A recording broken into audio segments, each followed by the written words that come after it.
Bismillahirrahmanirrahim. Assalamualaikum warahmatullahi wabarakatuh. Alhamdulillah. Alhamdulillahirabbil alamin wa bi ni'matihi tatimmus shalihat. Asyhadu an la ilaha illallah wahdahu la syarikalah wa asyhadu anna Muhammadan abduhu wa rasuluhu la nabiyya ba'dahu. Alhamdulillah pada subuh hari ini kita kembali bisa hadir di Syuhada untuk subuh berjamaah. Semoga Allah Subhanahu wa taala memberi kita pahala terbaik.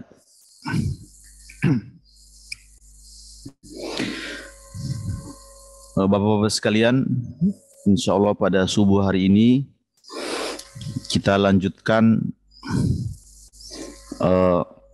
membahas atau tema kita adalah bicara buku Islam. Ya. Pada kesempatan kali ini kita akan bersama-sama melihat secara singkat ada sebuah buku judulnya Ar-Rihlatu fi Thalabil Hadis. Kalau kita terjemahkan itu berjalan jauh mencari ilmu, ya, yang ditulis oleh Khatib Al-Baghdadi, ulama yang lahir sekitar 390-an Hijriah, ya. Nah, saya pernah nulis juga buku anak, ya, untuk versi anaknya, ya, dengan judul yang sama adalah Berjalan Jauh Mencari Ilmu. Nah, pada kesempatan ini, insya Allah kita akan mendengar cerita-cerita para ulama kita dahulu yang menghabiskan waktunya, tenaganya, pikirannya dalam rangka memfailkan hadis-hadis, ya, sebagai bentuk pertanggungjawaban keilmuan.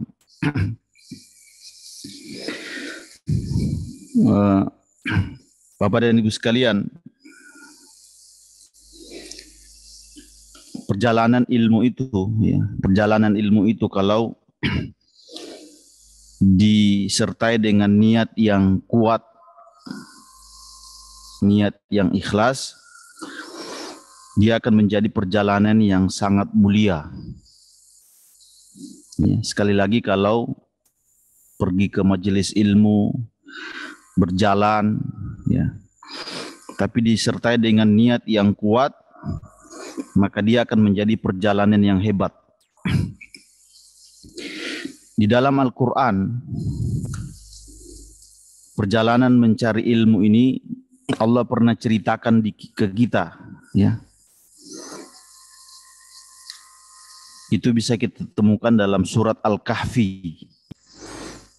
Ketika Allah menceritakan perjalanan Musa bersama Khidir untuk mencari ilmu.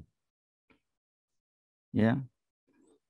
Ketika Musa berkata, "Hal attabi'uka an tu'allimani." Wahai Khidir, boleh enggak saya ikut dalam perjalanan ini? Engkau mengajarkan kepada saya ilmu-ilmu yang saya tidak ketahui. Ya. Itu awal dari kisah perjalanan Musa dan Khidir. Setelahnya itu nanti kita baca peristiwa-peristiwa yang dialami atau ditemui Musa dan Khidir di perjalanan. Tapi intinya cerita itu adalah kisah perjalanan Ar-Rihlatu fi Thalabil Ilmi. Ya. Berjalan jauh untuk mencari ilmu. Dalam surat At-Taubah ayat 122, Allah Subhanahu wa taala berfirman, "Falaula nafarum min kulli firqatin ta'ifatun minhum liyatafaqahu fid din." Hendaknya ada di antara kalian ini sekelompok orang yang mau menyisihkan waktunya, tenaganya untuk memahami agama.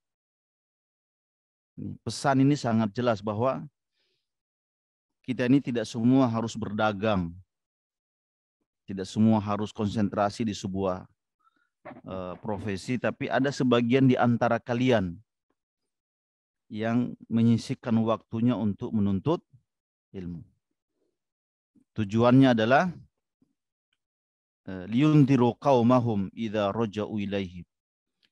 Nanti setelah mereka menuntut ilmu itu, mereka pulang ke kampungnya memberi peringatan kepada yang lain, ya. Nah, itu sudah dibuka dalam surat At-Taubah 122.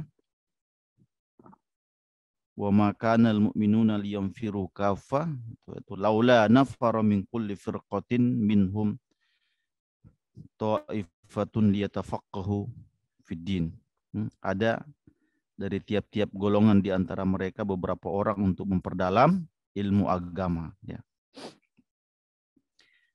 Kita juga pernah mendengar hadis yang sahih, Nabi Shallallahu alaihi wasallam bersabda, "Man salaka tariqan yaltamisu fihi ilman, sahhalallahu lahu tariqan ilal jannati."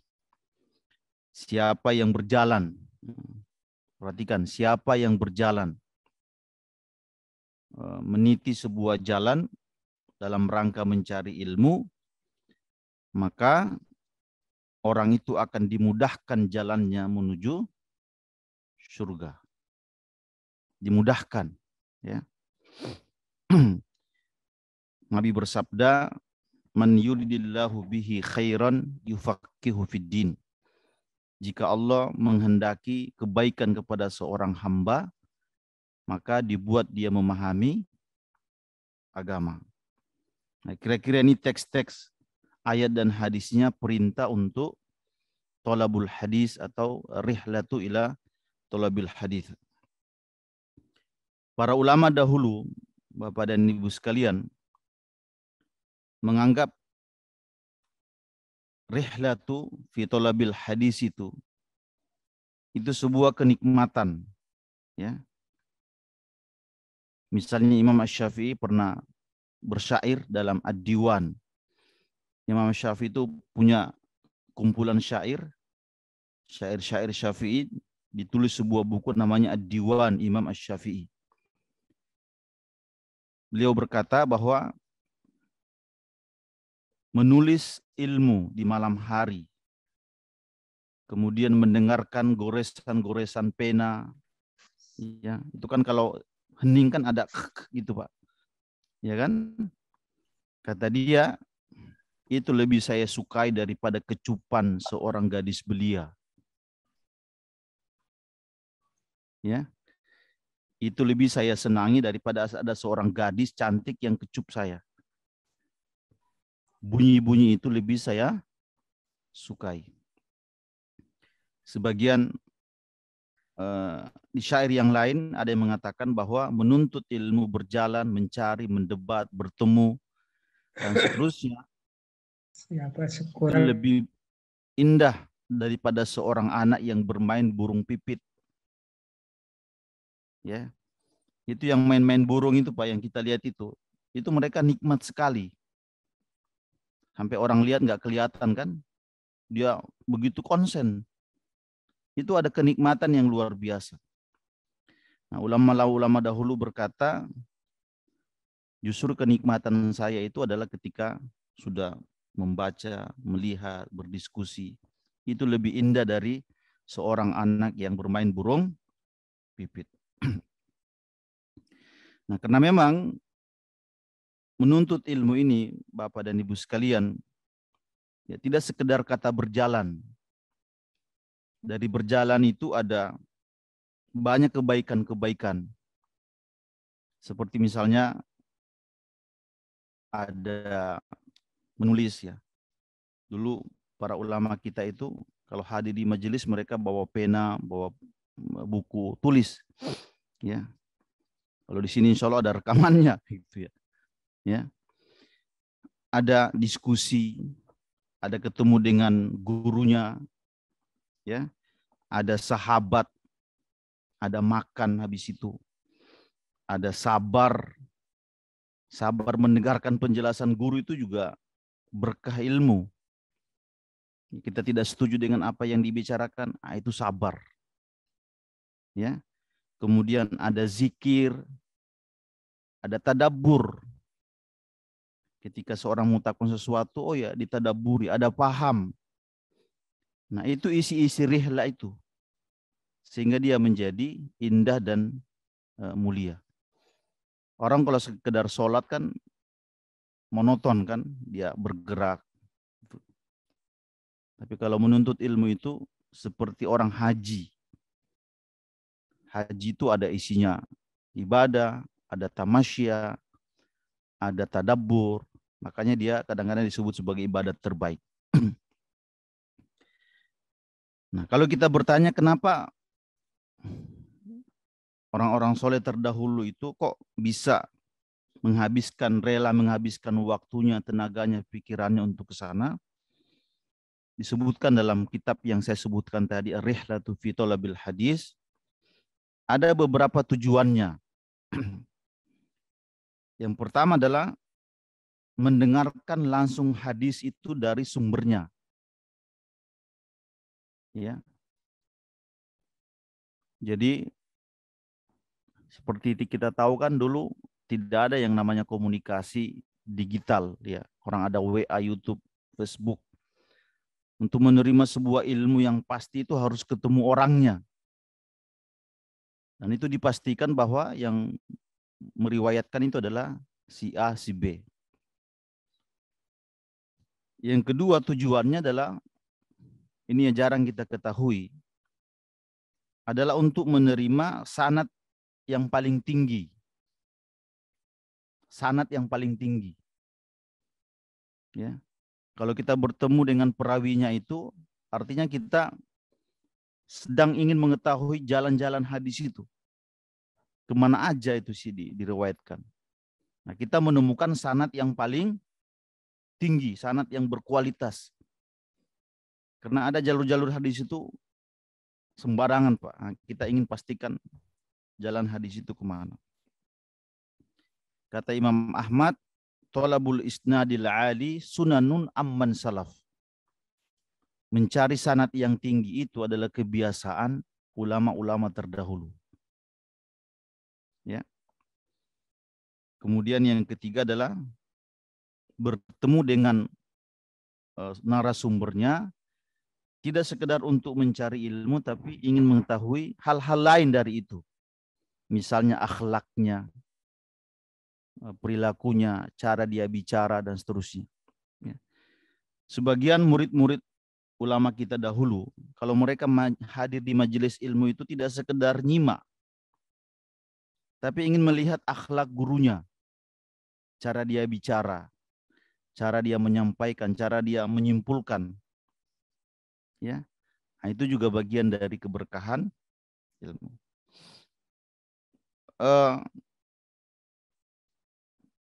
Nah, Bapak dan Ibu sekalian yang dimuliakan Allah Subhanahu wa taala, saya akan menceritakan beberapa orang yang mempesona di dalam menuntut ilmu, ya, khususnya ilmu Islam. Yang pertama adalah ulama yang bernama Abu Makhlad Al-Andalusi. Pernah dengar nggak nama ini, Pak? Enggak, belum. Belum ya? Abu Makhlad Al-Andalusi. Dengar dari namanya, dia orang Andalusia, orang Spanyol. Tinggal di Spanyol. Punya musnad namanya Musnad Abu Makhlad. Kayak Imam Ahmad punya musnad, ya kan? Kayak Imam Bukhari punya Sahih Bukhari. Itu mereka kalau sudah ngarang kitab, mereka punya kitab sendiri. Mereka sebutkan dengan nama kitab atau musnad. Nah, jarang orang tahu bahwa Abu Makhlad ini punya musnad sendiri, namanya Musnad Abu Makhlad. Dia ini, Pak, tinggal di Andalusia. Dia hidup semasa dengan Imam Ahmad bin Hambal. Imam Ahmad itu yang punya mazhab Hambali yang keempat. Ya. Ketika berada di Andalusia, dia mendengar bahwa di Baghdad itu, tempat Imam Ahmad tinggal, ada seorang ulama besar yang namanya Imam Ahmad. Kemudian apa yang dilakukan, Pak? Nah, dia berjalan dari Andalusia Spanyol itu lewat Afrika, Gibraltar dan seterusnya sampai ke Baghdad, jalan kaki. Ketika membaca ini dulu awalnya saya nggak percaya masa ada orang yang bisa berjalan dari Andalusia ke Baghdad. Saya baru mulai percaya kalau ketika lihat orang-orang yang naik haji itu, Pak. Kadang-kadang dari daerah mana itu naik sepeda, oh ternyata bisa ya. Bisa sampai ke Mekah kan. Nah, dia jalan itu. Sesampainya di Baghdad, Abu Makhlad ini itu tidak langsung ketemu Imam Ahmad sebagai pakar hadis, pakar fikih kan. Dia datang ke kota itu bingung, di Baghdad ini ketemu siapa. Dia jalan, dia bertemu dengan sebuah majelis ilmu. Ternyata ketika dia masuk, di situ ada seorang ulama besar yang lagi ngajar, namanya Yahya bin Mu'in. Yahya bin Mu'in ini adalah murid dari Imam Al-Bukhari. Murid dari Imam Ahmad juga. Dia ngajar asyik tuh. Itu Abu Makhlad datang dari Spanyol, masuk bergabung. Dia lihat kok enak, semangat banget orang nuntut ilmu. Ribuan yang hadir. Ya. Bahkan dulu kan seorang guru itu ngomong tidak pakai speaker kayak gini, Pak. Sementara jemaah ke belakang itu berlapis-lapis. Bagaimana cara menyampaikan suara itu? Nah, gurunya bicara dulu. Satu wawasan, satu informasi, kemudian dia diam. Nah, yang lain ke belakang itu nyampaikan. Nunggu gurunya itu. Udah selesai belum? Udah, saya ngomong lagi nih. Jadi ada seperti tarjih kalau orang azan itu kan, kalau Allahu Akbar itu kan ada sambungannya kan, kira-kira begitu. Itu panorama orang menuntut ilmu waktu itu. Nah, datang Abu Makhlad ini, Abu Makhlad, dia mulai bertanya. Dulu sih bertanyanya orang kalau hadis ini kok rawinya ada si fulan ini lemah atau enggak. Si fulan ini bagaimana. Itu meng-cross check seperti itu. Ya. Dalam riwayat itu disebutkan orang mulai agak-agak kesel sama Abu Makhlad ini karena menguasai, ingin bertanya terus. Itu kan gambaran dari dia haus dengan hal yang orang bertanya itu lihat dulu orangnya. Jangan-jangan dia haus ilmu atau kadang-kadang ingin nguji gurunya. Ya. Sampai pertanyaan terakhir itu dia berkata, wahai Syekh Yahya bin Ma'in, bagaimana menurut Anda tentang ulama yang disebut-sebut namanya Imam Ahmad bin Hambal? Ya. Kata Yahya bin Ma'in, saya ini terlalu rendah untuk menjelaskan siapa Ahmad bin Hambal. Waktu itu, Bapak dan Ibu sekalian, Imam Ahmad ini sedang diboikot oleh pemerintah saat itu. Jadi kerja boikot memboikot penjara-penjara itu sebagian jalannya para ulama. Itu menurut kita adalah untuk melengkapi perjuangan sebenarnya. Ya, melengkapi perjuangan. Dulu ada ulama di zaman Abbasiyah namanya Al-Izz bin Abdissalam. Al-Izz bin Abdissalam ini dikasih gelar ya. Ustadz Baha itu pas sering bahas tentang Al-Izz bin Abdissalam ini. Ya. Dia ini dulu pernah dipenjara oleh orang Islam sendiri. Jadi bukan musuh yang penjara, orang Islam saat itu. Pemerintahan Abbasiyah. Karena fatwa-fatwanya itu tidak sesuai dengan selera pemerintah. Daripada berisik ini diambil aja kata-kata, disimpan. Terus ada orang-orang Tartar. Orang-orang Tartar. Ya, yang melihat, mereka bertanya, itu siapa yang kalian penjarakan? Kata mereka, itu ulama kami sendiri, biasa itu. Ya kan? Udah sering. Orang-orang Tartar ini heran. Ya. Mereka berkata begini, seandainya orang seperti itu ada di kami akan cium kakinya. Ya. Seandainya orang-orang seperti itu ada di kami akan cium kakinya. Bentuk pemuliaan kami kepada mereka. Tapi kalian orang Islam, kalian penjarakan ulama kalian sendiri. Ya. Nah, ini data ini saya baca dalam buku Bangkit dan Runtuhnya Mongolia yang ditulis oleh ulama besar yang bernama Dr. Ali Muhammad As-Sallabi. Dia menjelaskan itu.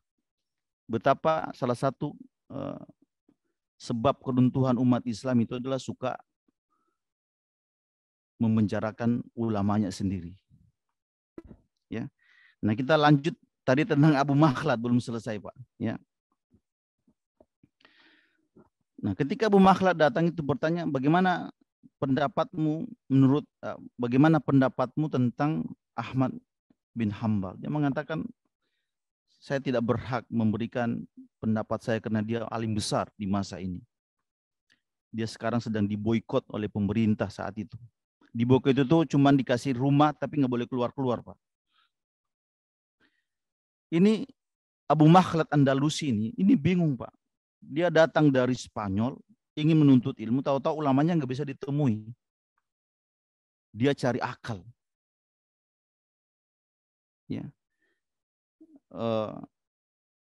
Bertemu saya sebentar dengan Imam Ahmad. Singkat cerita, dalam pertemuan singkat itu ditanya-tanya, Anda dari mana, siapa, mau ngapain ke sini. Dia cerita semua. Singkat cerita, Abu Makhlad berkata begini, wahai Imam, saya dengan Anda kan susah ketemu. Bagaimana kalau pertemuan ini kita siasati setiap hari? Saya setiap hari menyamar sebagai seorang pengemis. Merubah wajah. Pengemis datang ke Anda, bertemu, nanya-nanya apa aja. Ya. Anda bicara, saya catat. Udah kata Imam Ahmad, udah idenya bagus juga ini. Kita jalan. Dia tiap hari datang nyamar ke situ, Pak. Nyamar sebagai seorang pengemis, mencatat apa yang Imam Ahmad bin Hambal sampaikan. Dalam bentuk yang susah. Lihat kiri kanan, ada petugas enggak? Ya. Sampai disebutkan dalam riwayat itu, Abu Makhlad Andalusi ini sempat mencatat 300 hadis dari Imam Ahmad bin Hambal yang kemudian menjadi musnad Abu Makhlad. Ya. Pada akhir pertemuan itu, Imam Ahmad bin Hambal memuji Abu Makhlad itu. Ya. Dia berkata, orang yang menuntut ilmu itu, ini orangnya. Artinya kalau mau belajar menuntut ilmu itu, belajar dari Abu Makhlad Al-Andalusi. Ini, informasi ini ditulis oleh salah seorang ulama Mesir, Abu Fathah Abu Guddah, menulis sebuah kitab judulnya Safahatu min Sabril Ulama ala Tahsilil Ilm. Lembaran-lembaran para ulama, gambaran kesabaran mereka di dalam menuntut ilmu. Itu sudah terbit bukunya, Pak. Saya yang edit. Ya. Jadi saya tahu ceritanya bagaimana orang-orang yang mempesona di dalam menuntut ilmu itu. Abu Makhlad Al-Andalusi. Ya. Saya pernah nonton sendiri itu di YouTube Imam Al-Huwaini, ya, salah seorang dari ulama Pakistan kalau tidak salah. Dia itu kalau cerita tentang Abu Makhlad Andalusi suka nangis. Karena dia ukur dengan dirinya tidak apa-apa gitu, tidak ada apa-apanya. Ya. Nah, ini saya kira kenapa kita cerita-cerita ar-rihlatu fi thalabil hadis ini supaya kita ambil semangatnya. Kita ini enak duduk, nyimak, ambil di internet, itu kan tuh gampang, Pak. Ya. Tapi di satu hal kita syukuri, kita dimudahkan. Ya. Tapi banyak juga berkah-berkah yang hilang tadi itu. Kita berjalan, kita berdebat dan seterusnya. Ya. Nah itu satu. Yang kedua, saya mau cerita orang yang mempesona di dalam menuntut ilmu hadis itu ya. Ini cerita kedua. Ada namanya sahabat Jabir bin Abdullah. Saya kira kata Jabir ini sering kita dengar, Bapak Ibu sekalian. Ya. Informasi ini atau riwayat ini disebutkan dalam Al-Adabul Mufrad. Tulisan Imam Al-Bukhari. Saya kira kita kenal Imam Bukhari itu kan punya Sahih Al-Bukhari kan. Ternyata dia punya kitab lain yang terkenal namanya Al-Adabul Mufrad. Ya. Kitab tentang akhlak sebenarnya.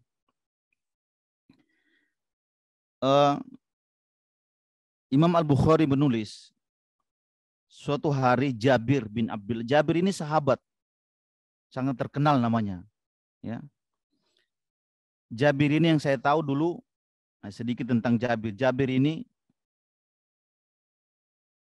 pernah menikahi seorang janda di masa Nabi. Ya. Ketika dia jalan bersama Nabi itu kudanya tidak mau jalan. Tidak mau jalan, Nabi tusuk dari belakang. Tahu-tahu kudanya lari kencang. Dia lihat siapa yang nusuk kuda saya, ternyata Nabi. Nabi kemudian mengejar. Terus dalam dialog naik kuda itu mereka berbicara antara Jabir dan Nabi. Kata Nabi, wahai Jabir, kenapa kau terburu-buru? Kata Jabir, ya Rasulullah saya barusan menikah. Kata Nabi, janda atau perawan? Kata dia, janda. Ya, ternyata dia menikahi janda itu ada sebabnya. Karena Jabir ini punya saudara 8 atau 9 semuanya perempuan. Jadi dia harus ada seorang janda yang bisa ngurusin perempuan-perempuan itu. Ada sebabnya maksudnya. Kata Nabi, halla bikran tulaibuha wa tudaibuha. Kenapa kau tidak menikah dengan seorang perawan supaya kau bisa aja bercanda, bermain-main? Ya kan? Ya sudah gini keadaannya Rasul, saya harus begini. Tapi Rasul menerima. Itu hadis itu sangat terkenal dalam ilmu hadis ya, tentang pertanyaan Jabir, mengapa tidak menikahi seorang perawan? Ya. Nah, ini ada satu kisah dia tentang menuntut ilmu itu. Disebutkan oleh Imam Al-Bukhari dalam Al-Adabul Mufrad. Nah, suatu hari Jabir bin Abdullah ini mendengar di kota Syam. Jabir ini tinggalnya di Medina. Ya.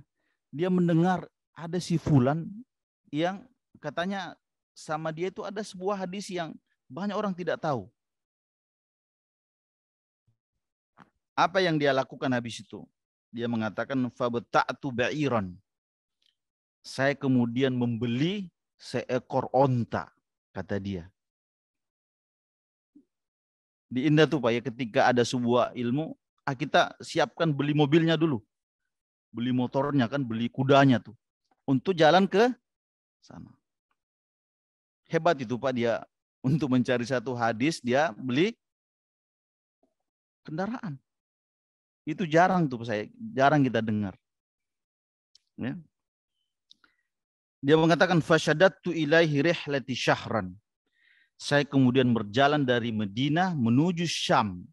Itu sebulan lamanya. Nah, sebulan. Tadi dia mampir-mampir wallahu alam ya. Tapi sebulan dia tempuh. Ketika sampai ke Syam itu kan dulu daerah di masa mereka itu sahabat itu kan dibagi berdasarkan perwilayah. Ada Syam yang hari ini masuk wilayah Palestina, Yordania, Syria, Libanon, itu ke arah sana Pak. Ada nanti wilayah Yaman, Ya kan? Ada wilayah Hijaz. Hijaz itu wilayah Mekah, Madinah, Jeddah itu wilayah Hijaz namanya. Dulu perbagi per wilayah, mau ke Syam orang udah ngerti, oh ke arah sana. Ketika dia masuk di wilayah Syam itu, ya dia tanya-tanya mana, katanya di sini ada seorang rawi. Singkat cerita ditunjukin rumahnya, itu rumahnya tuh. Dia masuk, dia ketuk, ya, dia minta bantuan ke pelayannya, ada tamu yang datang. Ketika perawi ini, ternyata namanya Abdullah bin Unais, nama perawi itu. Dia katakan, Abdullah bin Unais bertanya kepada pelayan, siapa yang datang? Dia menyebut-nyebut namanya, katanya Jabir. Abdullah bin Unais ini sahabat yang datang belakangan. Jabir ini dekat dengan Nabi. Ya, dia orang yang pertama masuk Islam. Kata dia, Jabir bin Abdullah, nggak salah itu dia datang ke sini, kira-kira begitulah. Dia kan sahabat senior, masa berjalan ke sini untuk, singkat cerita begitu, ya. Ketika Abdullah bin Unais keluar, bertemu dengan Jabir di depan rumah itu, mereka pelukan, layaknya seorang sahabat. Belum ada corona kan, oh, sahabat. Pelukan tuh. Ya. Ketika selesai pelukan itu, Jabir tidak berlama-lama. Perhatikan apa dia berkata begini. Hadithun balagani lam asma'hu khasyitu an amuta au tamut. Ya. Wahai sahabatku, telah sampai berita kepada saya bahwa pada dirimu itu ada sebuah informasi kenabian. Ya, yang banyak tidak diketahui oleh perawi-perawi lain. Sampaikan ke saya. Ini ada satu kata yang menarik dari redaksi hadis ini. Khasyitu an amuta au tamut. Saya khawatir kau mati, saya mati. Ilmu itu tidak sampai ke umat. Nah, ini yang disebut dengan semangat pertanggungjawaban. Kita seorang muslim itu, kita dengan agama adalah hubungan semangat pertanggungjawaban. Kita tidak sekedar Islam, tapi ada semangat pertanggungjawaban. Sama dengan Abu Bakar As-Siddiq. Ketika dia memerangi orang murtad itu, ada satu kata yang menarik dari dia. Ayang kusul Islamu wa ana hayyun. Tidak mungkin Islam itu berkurang selama saya masih hidup. Kata-kata itu kuat, Pak. Ya, Anda memerangi, Anda tidak mau bayar zakat, itu namanya mengurangi ajaran Islam. Dan selama saya masih hidup, Islam tidak boleh terkurangi walaupun sepenggal. Nah, itu prinsip.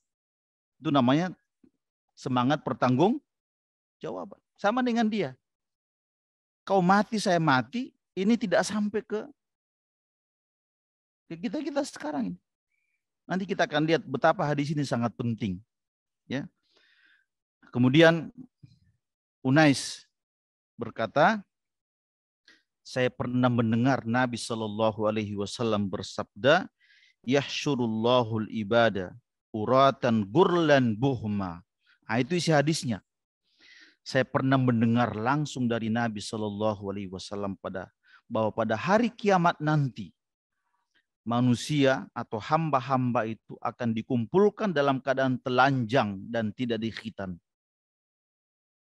Wabuhman, tidak bawa apa-apa. Nah, kata buhman ini kan tidak jelas juga bagi Jabir kan. Nah, itu namanya tadi mengkonfirmasi sebuah redaksi, Pak. Ada yang tidak jelas, tanya langsung orangnya karena dia terima kan. Nah, itu maksudnya tadi, itu tujuan dari rihlah itu. Ya. Singkat cerita, ini nanti yang kita tahu beritanya, kenapa Aisyah berkata, ya Rasul, nanti berarti hari kiamat itu orang saling lihat-lihatan aurat dong. Itu kan? Ya, karena dibangkitkan dalam tidak itu. Kata Nabi, saking sibuknya orang tidak lagi bisa menikmati hal-hal yang seperti itu. Nah, informasi hadis itu kalau kita tahu ceritanya itu dikejar oleh Jabir di Syam. Kalau Jabir tidak kejar, kita tidak akan tahu nanti nasib kita di hari kiamat. Mungkin dibangkitkan pakai jas atau pakai apa kan? Kita salah informasi. Betapa berjasanya Jabir mengejar ilmu itu. Nah, itu yang saya sebut dengan orang-orang mempesona di dalam menuntut ilmu. Ya. Bapak dan Ibu sekalian yang dimuliakan Allah Subhanahu wa taala. Ini cerita yang ringan-ringan ya, kita menuntut ilmu itu. Yang ketiga, saya baca dalam kitab Manaqib Imam Asy-Syafi'i. Ya, sebuah kitab tentang biografi dan akhlak Imam Asy-Syafi'i, ditulis oleh muridnya sendiri yang bernama Fakhruddin Ar-Razi. Ya, saya yang edit bukunya. Ya. Saya lihat di kitab di pengantar itu, Imam Fakhruddin Ar-Razi ini bercerita suatu waktu dia mengajar mazhab Asy-Syafi'i di majelisnya. Ya. Ketika lagi asyik begini, Pak, itu di luar masjid itu ada dua burung yang sedang kejar-kejaran. Satu burung merpati, satu burung elang. Di luar tuh Pak, ribut. Saking orang kadang-kadang nengok ke sana. Elang ini mau mencelakakan si merpati itu. Sehingga merpati itu memutuskan untuk masuk ke masjid. Terbang-terbang di kepala para jamaah nih. Satu ke situ, satu ke situ, satu ke situ. Dia seperti takut dengan kejaran elang yang ada di luar nunggu mau diserang. Ya. Kemudian tidak lama kemudian burung itu mampir ke majelis Imam Fakhruddin Ar-Razi, duduk di situ. Duduk di situ. Kemudian Fakhruddin Ar-Razi ini berhenti aja, kemudian dia halal. Sabar kau dikejar elang nih ya. Sabar, begitu memang manusia itu.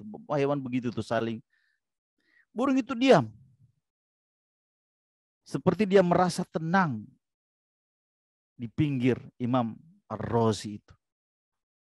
Ya, burung elang itu lihat kok nggak keluar-keluar, saya kabur aja deh, ya, pergi dia. Ya, itu suasana majelis ilmu. Yang saya kira literaturnya semua ada di dalam kitab-kitab. Ya. Bapak dan Ibu sekalian yang dimuliakan Allah Subhanahu wa taala. Saya punya catatan-catatan aja yang mungkin tidak sambung satu dengan lain, tapi kita dengarkan nanti, kita sambung-sambungin sendiri. Ada seorang ulama hadis, Imam Daruqutni. Saya kira Bapak kalau sering baca hadis pernah dengar nama ini. Imam Daruqutni. Tidak sehebat Imam Al-Bukhari, Muslim, Ibnu Majah, At-Tirmidzi. Dia Imam Daruqutni ini salah seorang ulama yang sering mengumpulkan hadis-hadis hasan. Dia bercerita, saya itu kalau makan itu kuat. Makan ayam bisa sampai 2 ekor kalau makan. Orang menganggapnya Anda ahli hadis tapi rakus makan. Dia bilang tidak. Saya harus kuat makan supaya hubungan saya dengan ilmu ini juga kuat. Bagaimana saya bisa menganalisa, mengejar hadis, menulis, mendiskusi, mendebat kalau saya tidak punya tenaga? Nah, ini fikih lain dari menuntut. Jadi kalau ada orang sedang belajar, dia kuat makan, jangan kita salah-salahin, Pak. Mungkin dia punya niat, atau mungkin juga dia lapar kan? Tapi susah kita melihatnya itu. Tapi niatnya begitu. Ada orang-orang yang kadang-kadang kuat makan itu, hubungan saya dengan ilmu itu menjadi kuat. Dulu kalau Bapak tahu di Medina itu ada seorang ulama besar namanya Syekh Asy-Syinkiti. Ya, saya kira namanya sangat terkenal di Arab Saudi. Dia sekarang punya anak doktor namanya Syekh Muhammad Asy-Syinkiti, Mukhtar Asy-Syinkiti.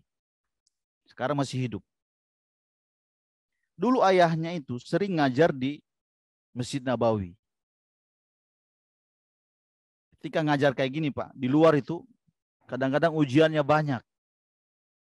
Ujiannya banyak, entah kejadian apa, murid-muridnya keluar. Ada pernah orang guru kadang-kadang ada onta yang datang nih, barang-barang baru, mereka onta Afrika datang pada keluar tuh, pengen lihat. Ya. Sampai yang tersisa di majelis itu hanya 2 orang, dia dengan anaknya. Kata anaknya nih, wahai Syekh, udahlah berhenti ngajar dulu. Kita keluarlah sebentar lihat onta Afrika. Ya. Kata dia, demi Allah, ya, sekiranya kau juga ikut-ikutan keluar, ya, dan tinggal saya yang berbicara, ya, maka saya akan mengajarkan ilmu ini karena Allah Subhanahu wa taala. Ya. Di kemudian hari puluhan tahun ke depan, anaknya ini menjadi seorang doktor syekh besar di Arab Saudi hari ini, namanya Mukhtar Asy-Syinkiti. Tapi itu saya kira walaupun kita nilainya itu kolot banget sih, ya, tapi itu adalah bagaimana mereka memperlakukan ilmu itu, ya. Bapak dan Ibu sekalian yang dimuliakan Allah Subhanahu wa taala,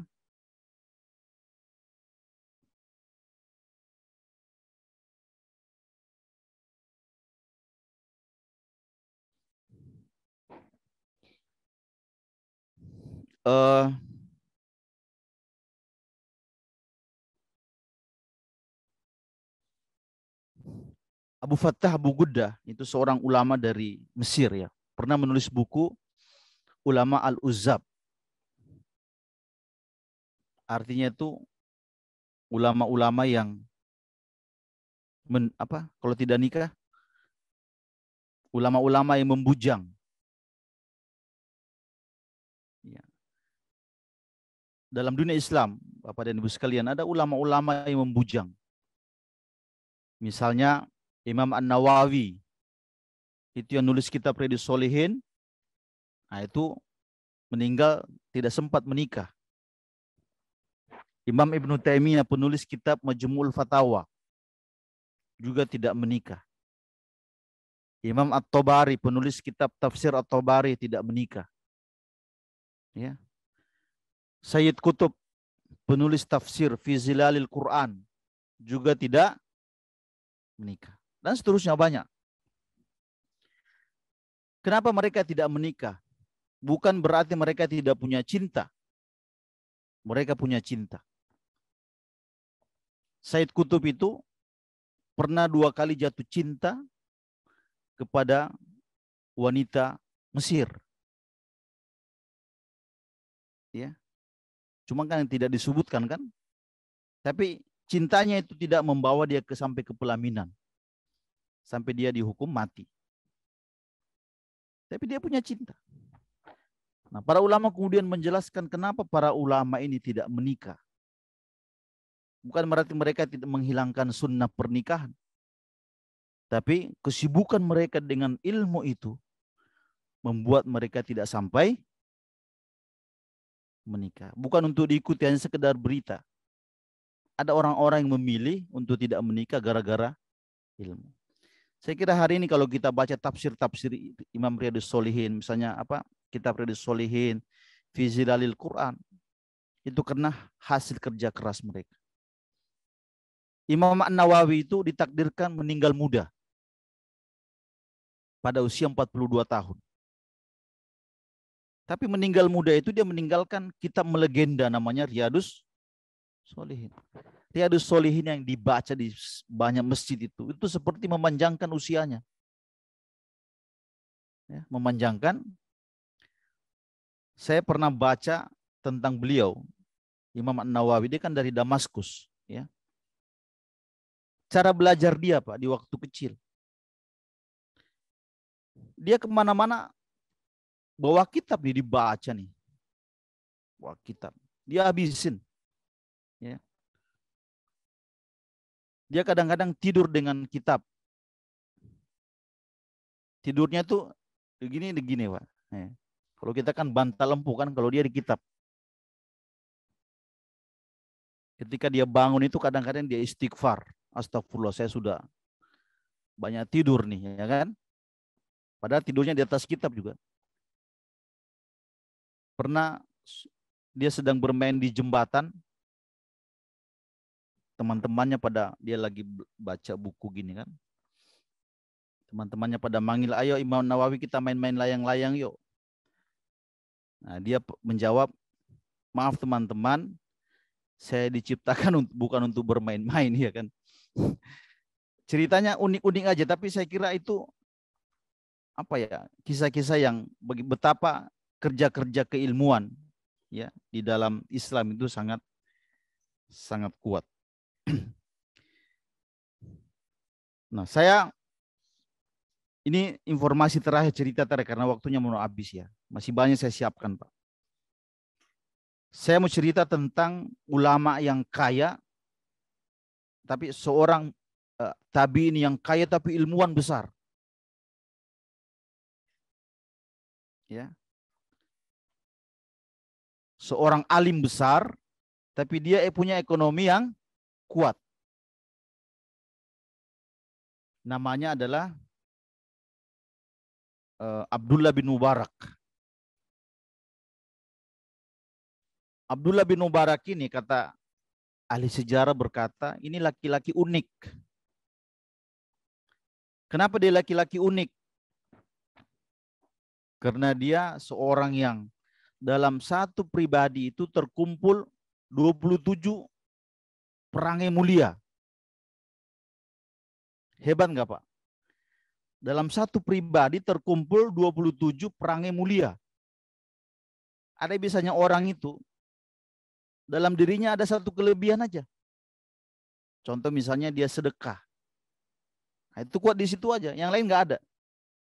Ada orang biasanya rajin ibadah, habis itu nggak ada lagi. Nah, kalau Ibnu Mubarak ini, dia sudah rajin ibadah, rajin jihad, rajin haji, ahli ilmu, kemudian ibadahnya sampai nangis-nangis, sedekahnya kuat, 27 tuh, rajin senyum. Yang paling kuat kata beliau, dia seorang ulama tapi alim. Nah, ini saya ingin garis bawahi di situ. Salah satu kebiasaannya itu suka berjalan, kalau tidak dagang ya Pak, dia berjalan pergi ngajar. Sampai ngajarnya itu ke arah-arah wilayah Tarsus. Ya, saya tidak tahu Tarsus di mana, tapi kayaknya dekat-dekat Baghdad.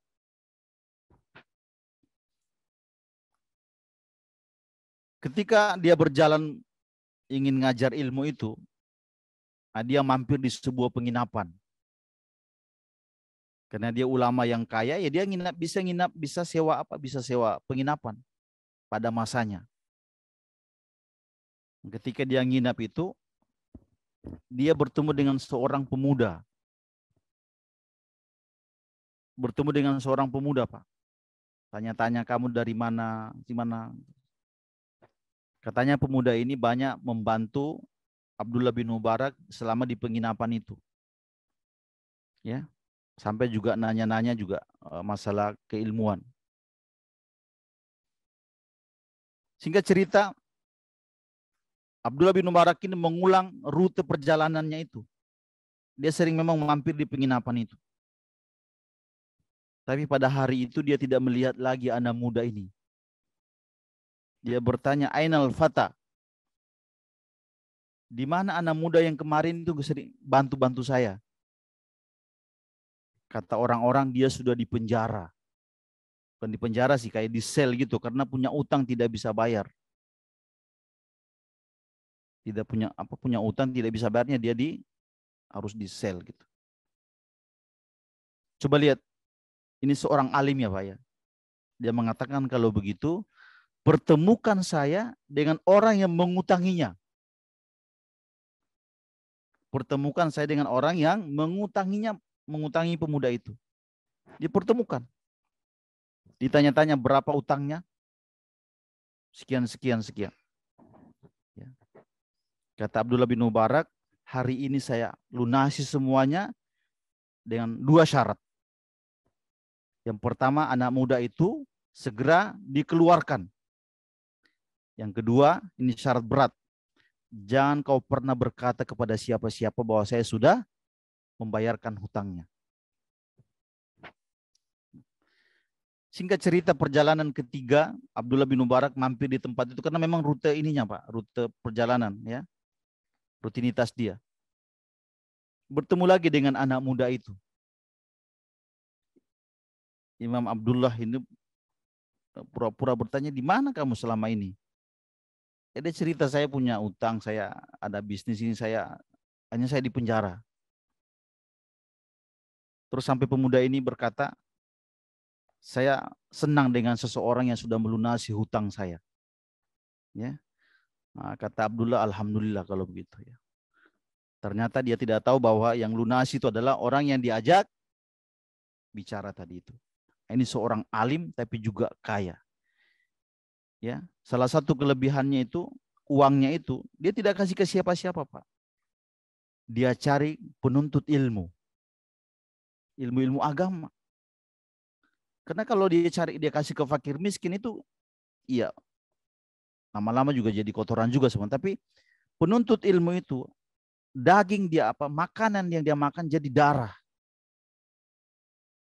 Setelah jadi darah itu dia pakai untuk menebar ilmu. Ya kan? Menebar ilmu. Dan itu dia dapat aliran pahala yang luar biasa. Nah, ini masalah kecerdasan orang memilih apa? Menginfakkan hartanya. Nah, saya kira ini Bapak Ibu sekalian cerita-cerita tentang rihlatu fi talabil hadis, berjalan jauh mencari ilmu sebagai bahasan dari bicara buku Islam. Masih banyak sebenarnya yang bisa disampaikan, tapi karena waktu yang tidak banyak, insya Allah nanti kapan-kapan kita lanjutkan di waktu yang lain. Terima kasih sudah menyimak, mudah-mudahan bagian dari rihlah fi talabil ilmi juga, ya. Assalamualaikum warahmatullahi wabarakatuh. Waalaikumsalam warahmatullahi wabarakatuh. Bapak-bapak semua, ini baru 6 menit. Mungkin ada pertanyaan dari jamaah. Saya berikan kesempatan Pak Tajuddin dan nanti Pak Amrul. Salam. Amin. Berkaitan dengan majelis ilmu, ada mengatakan bahwa benarkah bahwa dalam ilmu ini atau haji majelis ilmu itu lebih baik dari sholat 1000 rakaat. Dan juga pada saat kita seperti ini menuntut ilmu, para malaikat pun duduk bersama-sama kita dan menaungi kita di atas kita. Juga mereka juga menuntut ilmu, mendengarkan apa yang disampaikan oleh pembicara. Demikian, Pak. Sekali lagi Pak Ustaz, ya. Terima kasih Pak Ustaz. Beberapa hari yang lalu saya melihat YouTube seorang penuntut ilmu, Pak Ustaz, profesor doktor, yang menggali tentang waktu subuh. Kesimpulannya, singkatnya, ternyata berdasarkan penelitian dia, seorang profesor doktor ini, waktu subuh kita itu kecepatan 20 menit. Nah, dia sudah presentasi di MUI katanya Pak Ustadz. Kalau saya dengar ceritanya, itu metodologi penelitiannya cukup rasional lah gitu. Seperti kita melakukan normalnya penelitian lah. Dia dapat foto satelit yang ditelitinya setiap dia melakukan percobaan, dan itu memang kecepatan 20 menit. Dan beberapa negara ternyata itu dilihatnya juga ada yang seperti itu. Nah, pertanyaan saya kira-kira gimana nih Pak Ustadz kita menyikapi ini. Dan kebetulan waktu di MUI itu dia bilang ada juga orang Kementerian Agama yang kebetulan dia anggota MUI juga katanya. Tapi enggak ada tindak lanjut gitu. Saya sebenarnya sekitar 25 atau 30 tahun yang lalu, waktu saya muda Pak Ustadz, pernah juga mendengar bahwa waktu subuh kita itu kecepatan.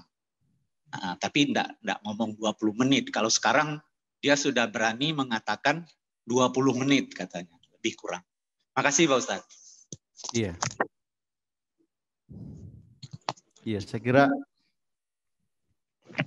2 pertanyaan tadi ya dari Pak Tajudin. Kalau saya jawabnya dari komentarnya dari yang paling terakhir, Pak. Saya kira saya juga nonton itu, Pak. Saya nonton vlognya Pak Refli Harun ya, yang mengajak profesor itu berdiskusi tentang masalah waktu subuh ya, yang katanya di Indonesia terlalu kecepatan. Ya. Ya pertama memang betul kita sepakat bahwa waktu-waktu sholat di dalam Islam itu sesuatu yang diatur. Allah Subhanahu wa taala berfirman, "Inna sholata 'alal mu'minina kitaban mauquta," ya. Sesungguhnya sholat itu adalah waktu yang ditentukan, dan waktu-waktu itu sudah jelas keterangan-keterangannya. Kalau kita ke Arab Saudi misalnya, di Mekah, di Medina, orang kadang-kadang sholat subuh terlihat terang ya Pak, iya enggak? Ya. Tapi saya kira begini Pak, ya kita kalau ada yang mewadahi ini, artinya ada lembaga MUI atau apalah yang kita percaya kemudian diseragamkan, ya kita bisa sepakat mengikuti. Tapi kalau kita berdiri sendiri-sendiri nanti khawatirnya kita takut memecah gitu kan, dan seperti membuat sesuatu yang baru dan butuh proses yang panjang. Tapi ini tidak masalah jadi wacana. Nanti kapan-kapan wacana itu jadi terapan. Ya. Yang ketiga, kita sholat agak awal itu bukan berarti kita keluar dari waktu subuh sama sekali. Karena waktu sholat di dalam Islam itu ada interval namanya kan. Bapak perhatikan waktu maghrib ke isya. Ya kan ada awal waktu, ada pertengahan waktu, ada waktu terakhir. Ya kan, zuhur dari pagi ke zuhur, zuhur ke asar juga begitu. Ada interval waktu yang luas. Nah, saya kira subuh ke sana itu bukan berarti kita keluar. Kalau Pak Prof tadi itu mungkin dia ingin kita di awal waktu yang pas sudah bisa. Saya kira masalah ini. Tapi yang jelas harus ada lembaga resmi yang yang mewadahi ini dan kita jalani bersama supaya tidak terjadi fitnah. Dulu saya pernah ada seorang penulis ya datang ke saya itu menulis tentang penanggalan Hijriah. Dia kasih usulan, saya kira bagus usulan Bapak ini. Jadi tanggal semua sistem itu dipakai Hijriah semua. Sampai saya ngedit bukunya itu lengkap Pak. Waktu itu saya ingin diajak ke MUI ini Pak, kita ke MUI yuk kita usulkan bagaimana penanggalan Hijriah, sistem Hijriah ini semua berlaku. Ya saya bilang agak-agak susah kalau kita selama ini sudah ada Masehi, ada apa campur-campur, kemudian kita langsung praktekin begitu. Karena itu akan membawa fitnah besar bagi umat Islam. Ya, walaupun dia sekedar wacana itu menarik. Ya kapan-kapan kalau ada yang mewadahi kita jalani bersama.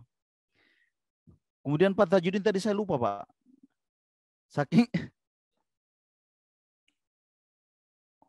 Oh iya.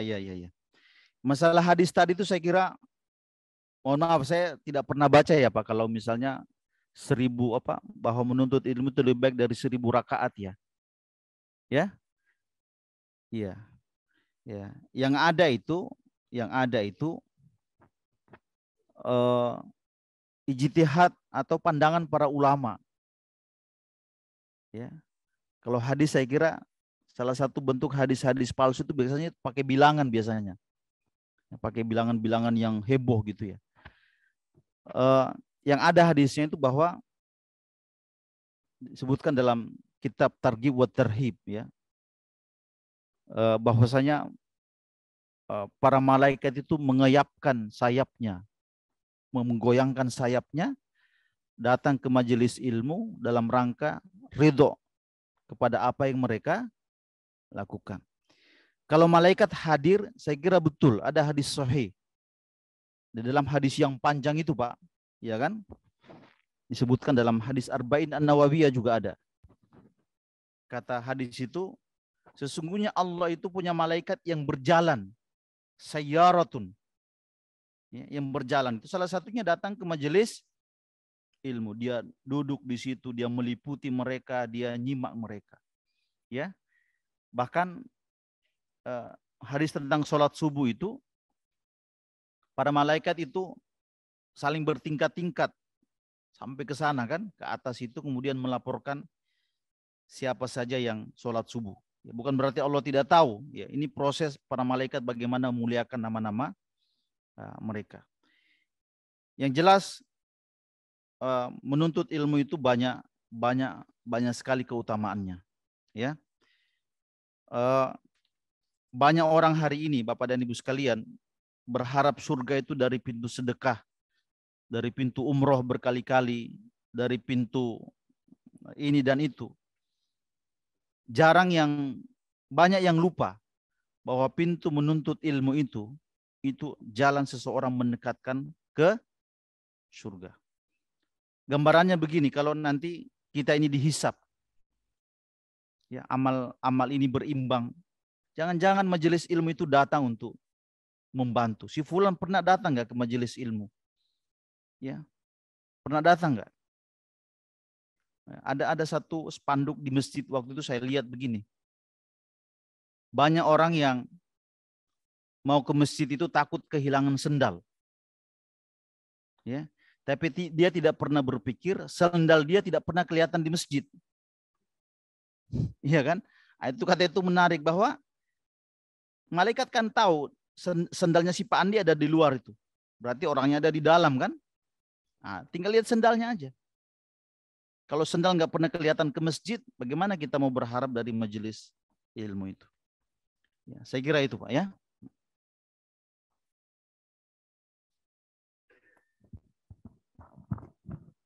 Baik, jazakallah khairan kasiran kepada guru kita Bapak Ustadz Yasir. Mengingat waktu juga sudah 5.54, kurang lebih 15 menit dari waktu syuruk, dan jamaah di Masjid Syuhada ingin melaksanakan sholat syuruk, isyraq. Kami ucapkan terima kasih kepada Bapak Ibu yang hadir melalui online, juga kepada Bapak-Bapak yang hadir di masjid, dan kami undang khusus yang di masjid untuk ke belakang karena ada makanan kecil, makanan ringan, kita bisa sama-sama nikmati. Kita tutup. Subhanakallahumma wa bihamdika, asyhadu an la ilaha illa anta, astaghfiruka wa atubu ilaik. Assalamualaikum warahmatullahi wabarakatuh.